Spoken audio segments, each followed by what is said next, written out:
बघा,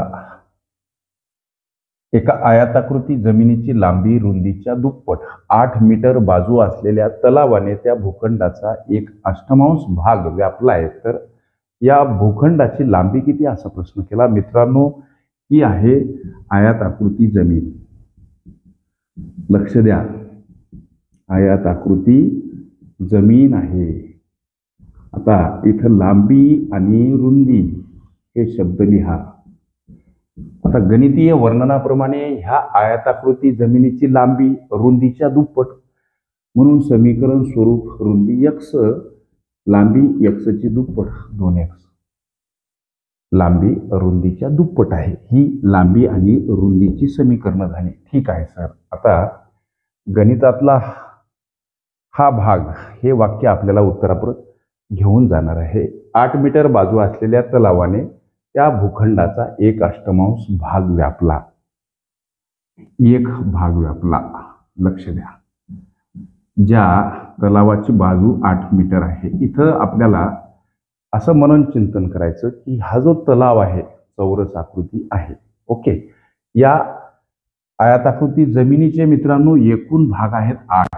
जसं की हा 1, हा 2, 3, हा 4, 5, 6, 7, 8.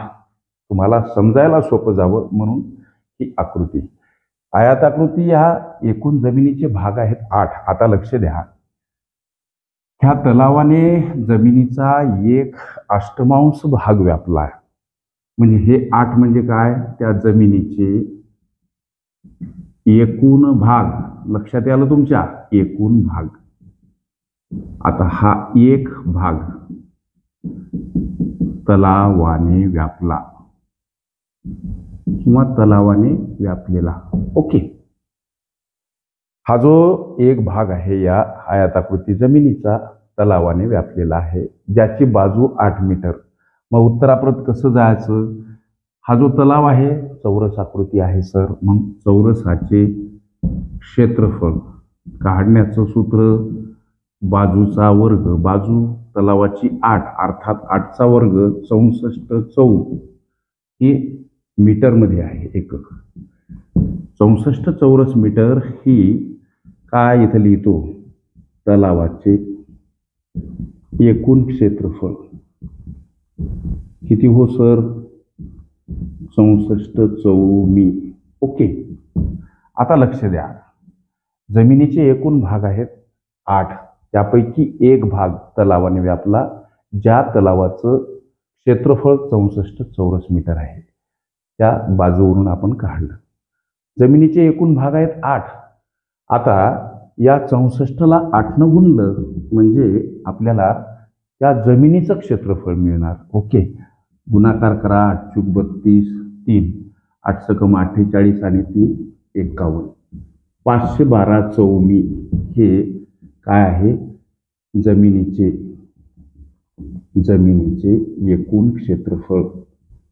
ओके, लक्ष द्यायला तुमच्या किती हो सर, 512 चौमी. ओके, आता प्रश्न मुख्य काय आहे, या आयताकृती जमिनीची अर्थात इथं भूखंड म्हणलं, भूखंडाची लांबी किती.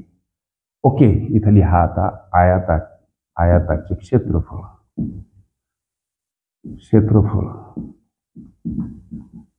काढण्याचं सूत्र लांबी गुणिला रुंदी.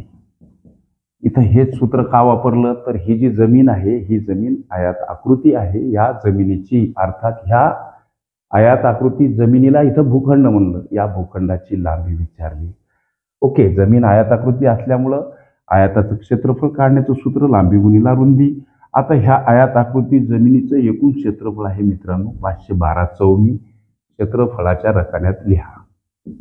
लांबी ही समीकरण स्वरूप, लक्ष द्या, 2x. रुंदी ही समीकरण स्वरूप x. ओके, अर्थात हा गुणाकार करायचा. 512 असेल, हा गुणाकार 2x वर्ग. आता 512कडे येताना हे 2 भागीला का, संख्या परस्पर विरुद्ध बाजूने येताना गुणिला स्वरूपात असेल, भागीला स्वरूपात मांडावी लागते. समोर x वर्ग, हा भाग गेला लेकरांनो 256, समोर x वर्ग.